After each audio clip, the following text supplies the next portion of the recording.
తల్లి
సార్ 3 సంవత్సరాల నుంచి కూడా మాకు లేని వాళ్ళకి డా వస్తుంది తీశారు, మాకు ఇస్తానన్నారు. ఇంకా ఎన్ని సంవత్సరాలు సార్ మేము లేని వాళ్ళ ఇంటికి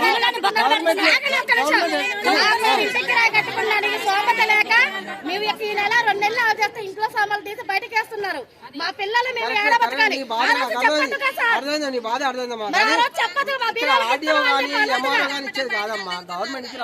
ఇంకోటి ఏంటంటే ఇవాళ జరిగిన విషయం కూడా గవర్నమెంట్ దృష్టికి తీసుకొస్తాం, కలెక్టర్ గారు చెప్తాం, దయచేసి అర్థం చేసుకొని డ్రాప్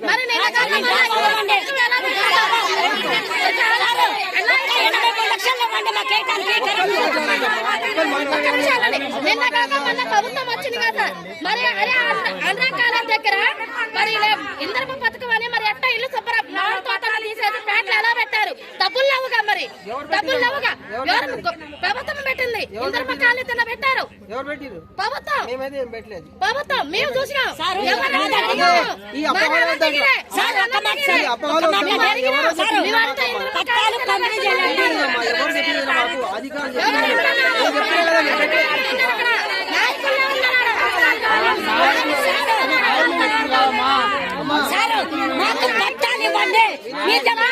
దీపాలన్నా పెట్టుకొని ఉంటాం సార్.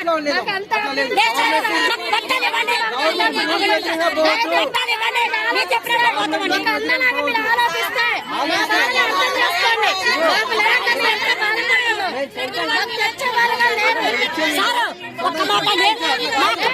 పంపిణీ చేయండి.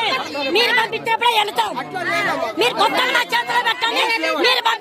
అమ్మా ఇది డబుల్ బెడ్రూమ్ గవర్నమెంట్ ఇచ్చింది, ఆల్రెడీ కంప్లీట్ రా కూడా తీసిరు, సంతకాలు కూడా పెట్టిరు. ఆ విషయం మీ అందరూ తెలుసు. దీంట్లో పవర్ రాలే, కరెంట్ రాలే. కరెంట్ కొరకు 83 లక్షలకు మన రిక్రూట్మెంట్ అంటే బడ్జెట్ కొరకు రాయడం జరిగింది. అది గవర్నమెంట్ లెవెల్లో పెండింగ్ ఉంది. ఆ బడ్జెట్ శాంక్షన్ కాగానే కరెంట్ పెట్టిన తర్వాత మీ అందరికి పంపిస్తాం. మీరు అప్పటిదాకా ఒక్క పెట్టకుండా 4 రోజులకు ఒకసారి వచ్చి ధర్నా చేస్తే తప్పు కదమ్మా, అది కరెక్ట్ కాదుగా. బడ్జెట్ రావాలా, బడ్జెట్ అంటే ఒక 5 లక్షలు 10 లక్షలు వెంట వస్తుంది. 83 లక్షలు అంటే ₹1 కోటి దగ్గర అది రావాలని కొంచెం టైం పడుతుంది. దయచేసి అర్థం చేసుకోండి. అది రాగానే కరెంట్ పెట్టి, అంటే గవర్నమెంట్ ఉద్దేశం ఏంటంటే అన్ని సౌకర్యాలు అన్ని ఫెసిలిటీస్ కల్పించిన తర్వాతనే మీకు హ్యాండ్ ఓవర్ చేసి పంపే ఉద్దేశం ఉంది. కరెంట్ లేని పంపితే రేపు ఏమైనా అయితే ఎవరు బాధ్యులు? ఆ ఉద్దేశంతో ఆగింది కానీ వేరేది ఏం లేదు. కరెంటుకి బడ్జెట్ రాగానే ఇక మొత్తం ఏర్పాటు అవుతుంది. కరెంట్ సప్లై అయిపోయిన తర్వాత ఎవరికైతే ఇచ్చిరో డ్రా చేసిరో వాళ్ళకి ఇవ్వడం జరుగుతుంది. దాంట్లో ఏ మార్పులు చేర్పు ఉండదు. ఎందుకంటే ఆల్రెడీ లాగిన్ లో కూడా ఎంటర్ చేయడం జరిగింది. అంతేనా? మీరు వేరే అపోహలు పెట్టుకోవద్దు, దయచేసి అపోహలు పెట్టుకోవద్దు. మీరు ఎవరో చెప్పి మా కాకుండా వేరే ఇస్తారని అనుకుంటున్నారు కానీ అట్లాంటి జరగదు.